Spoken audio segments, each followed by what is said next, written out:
Hey guys, so today I'm going to be looking at more relationship stories. Yeah, let's just get right into the video. Wife wanted an open marriage. After I started dating, she wants to add more rules. What will you do in my position?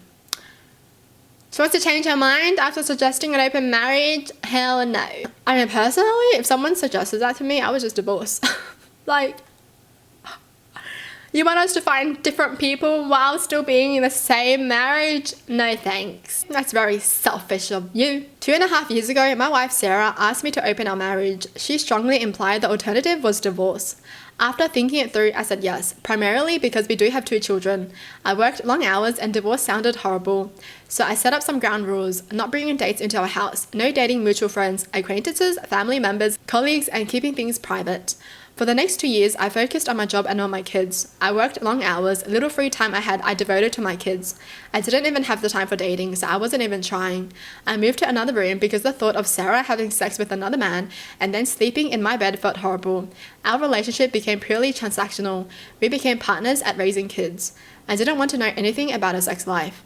This summer, I managed to fulfill my financial goals. I do not have any debt whatsoever. Both my kids have enough money in the college fund. And all I have to do is to keep adding some savings every month into the fund I made for their first home deposits. So I did some math and decided to cut my work from 74 hours to just 30 per week. Sarah wanted to get indebted again to buy another house and a new car. I said no. I used my free time to finally have a vacation I really needed. Took our older son with me to tour US together. Did some renovation work on our house. Turned a basement into a man cave. Started working out, playing sports, leading a healthier life. Then I actually started trying to land a date. For me, just having sex with somebody is not my thing. I want to at least be a friend before that. To go out together, watch movies, have fun, and have sex. So I dated a couple of women and found Jane, with whom I clicked. With Jane, I was going out to concerts, art galleries, comic cons, movies, and we would boink too. Ooh. Sarah wanted to talk about my dates. I said no. Then I caught Sarah snooping through my phone and we had a very strongly worded argument. Now Sarah wants to object the terms of our open marriage. She wants us to repair our marriage by going to counselor.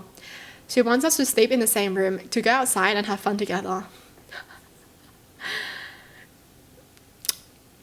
No way Sarah couldn't suggest this before suggesting an open marriage. So she didn't even want to work on the marriage before opening the marriage? Selfish as. All I'm hearing right now from Sarah is everything that she wants. I want this, I want this, I want a house, I want a car, I want this. Excuse me? Our outside of marriage relationships are to be strictly sexual and nothing else. And we are to talk about our sexual partners. I told her that I'm content with the situation as it is, and I don't mind if she finds a partner to go out with. I encouraged her to, and I don't want to talk about her partners. She's holding her ground. At this point, I'm split between trying to fix our marriage and handing her the divorce papers. I need advice, guys. I mean, honestly, I feel like this guy is better off without Sarah anyways, because Sarah already wanted to divorce, you know? Sarah was like, open marriage or divorce. So she already had a divorce in mind in the first place. So I don't know why she's trying to fix it now. I don't get it. Like, why is she trying to be like, oh, I want us to work on a marriage again, blah, blah, blah, blah. It's because she knows nobody wants her.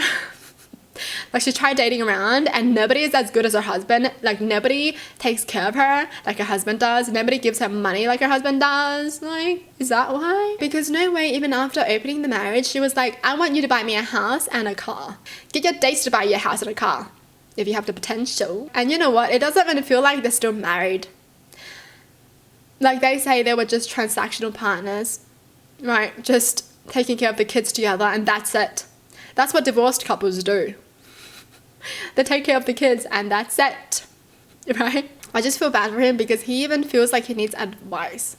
He doesn't even know if he should divorce her because he probably doesn't want to, right? That's why he's like, I need some advice. I need someone to convince me to divorce her. Anyways, there's an update. Me and my wife Sarah had 2 sessions with couple counselor. Counselor was being very dedicated and professional. However, Sarah kept making demands which felt very unreasonable and unfair.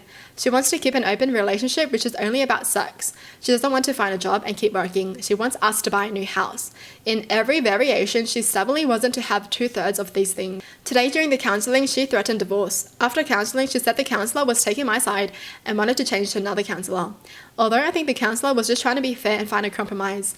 I had a talk with the lawyer and started divorce proceedings. She would get the papers in a couple of days. I would give her 2 months to start earning on her own. After that, I'm not giving any money whatsoever to her anymore. So he was still giving her money all this time. What a great guy. Sarah just left an amazing husband. He was an amazing dad. He was just an amazing person overall. It's funny though, because it's probably the fact that she couldn't find anyone else outside. Nobody wanted to date her ass. Good for him for finally standing his ground and being like, enough is enough. Bye-bye. My husband has thrown me under the bus to his family with his silence and complete lack of spine. How do I salvage this? My husband Owen and I have been trying for a baby for years with no luck. I would be happy to adopt, but Owen's family is against it and has influenced my husband to also be against it. After our second year of trying, I begged my husband to go with me to get a checkup to see if either of us or both of us is infertile. He was strongly opposed to this, as all the men in his family are extremely fertile, but eventually gave in, and as it turns out, his sperm count is extremely low. He was heartbroken, as was I, and we both got therapy. After a year of no longer trying, I got pregnant but lost the baby, and we were devastated. Owen blamed himself and proposed that we start the process of getting into a family planning center for a sperm donor, which I agreed to. He asked me that we not tell either of our families about this or our friends, and I agreed, because I would never want to emasculate him. With the help of our donor, I was able to successfully become pregnant, and we had a little girl last year. She's healthy and progressing amazingly, and I thank God for her every day. I kept my promise and never told anyone. However, Owen is struggling with connecting with our little girl. Here's where the trouble begins. Last month, he went out of town with his brothers for the friend's bachelor party. While on the trip, Owen told his brothers about our infertility issues and that our baby wasn't biologically his. One of his brothers must have told his wife, who told my husband's mother. I don't know why she would tell my husband's mother, except that she has never liked me. Their mother then came to our house and called me a lying whore and tried to get my husband to leave with her. He just stood there silent. I told her that it was Owen's decision not to tell anyone, and she asked him if this was true, and he was silent. Which his mother took as me being the liar, and then she went to our nursery and started taking everything she'd ever given for us for the baby back. I told her I didn't care about it, and I made more than enough to buy everything she gave us myself, and better quality. This set her off and called my baby a filthy bastard when she said that I did something I know was harsh, but I believe she deserved it. I physically pushed her out of the door. I didn't hit her, but I did put my hands on her shoulders, pushing her out of the door, and threw all the shitty things out with her. After I had calmed down, I realized my husband had said nothing when his mother was berating me, calling me a liar, and when she called our child a filthy bastard. So I asked him why he was silent. He said he wasn't raised to be disrespectful the way I was, and that his mother hadn't said anything that wasn't true. She was just hurtful with what she'd said, and that we should let her go and wait for his mother to forgive us. No way you're gonna let your own mum call your own kid a filthy bastard. Everything was his own idea, and then he told everyone because what, he was insecure? He couldn't bond with the baby because he knew the baby wasn't biologically his. But it just means he's a shitty person then. Irresponsible, seriously. You wanted a kid, so now you guys have a kid. But you don't love the kid anymore because, what, she's not your own? I told him that I would never let it go that his mother and anyone who agreed with her was not welcome in our home, and that I don't need to be forgiven when I've done nothing wrong. He then said the house was his, and as the head of the family, it was his decision. I told him fine, but why did he allow her to call me a liar and whore, and those things are not true, and our child should be called a bastard. He just repeated he would not argue with his mother. You know what? A man who will always choose his mother over you is not the man for you. Because why would you get married if you're always going to choose your mum over your wife, right? Just don't get married then. It's that simple. You can stay single and take care of your mum forever. Like, don't bring someone innocent into your family if you're not going to love them. You do know you two are going to be the ones growing old together, right? Like, when your mum dies, it's only going to be you two left. And you're supposed to love each other to old age. Like, it's fine to have your mother as the one person that's the most important in your life. But don't get married. Okay? If that's what you think, then please don't get married. Just take care of your mum forever. After that, I stopped speaking to him and started gathering up my daughter's things and purse and walked out the door with her. He tried to stop me and told me I couldn't take his daughter anywhere without him, and I lost a little bit of composure I had left. I told him she wasn't his daughter. He'd proved he didn't see her as his daughter when he'd allowed his mother to call her a filthy bastard and told him she wasn't his. He broke down into tears and begged me to come back inside, but at the time I felt nothing. He just looked pathetic to me. Dude, she said it. Yes. Tell him. Honestly, throw his own words back into his mouth. Because he said that. He said the daughter wasn't biologically his, right? He let his mum call his own daughter a filthy bastard. So he agrees that the daughter isn't his. So don't try to be like, that's my kid too. Nope. Nope. I've taken my baby with me and gone back home to my parents and finally told my family the truth, which feels so good. They are completely in support of my decision and are not allowing my spineless husband anywhere near us, as he still refuses to apologize to me or set the record straight with his family.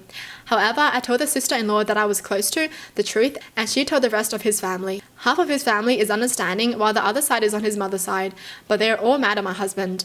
I need time to cool down, but I know eventually my husband and I need to figure our marriage out. One thing is for certain, I will not return to his house until he apologizes to me and promises to protect me and his daughter fiercely. I don't think that's going to happen. We are also planning on having more children as he wants a big family, but that is off the table as I don't believe he's ready and we both need to get back into therapy. What? He wants more kids when that's how he acts with his first kid? I'm sorry, but if you can't even show your first kid some love, you can't even give them some love, you don't deserve any more kids. Okay? It's so funny because he's like, this is my house. I can do whatever I want. But he can't even stand up for his own kid, even though it's his own house. So that really says a lot. You're just a little sheep, okay? You little sheep. Well, that's it for the video. Hope you guys enjoyed. Tell me in the comments down below what your thoughts are. And as always, thanks for watching. Hope you guys liked it. And I'll see you guys next time. Bye!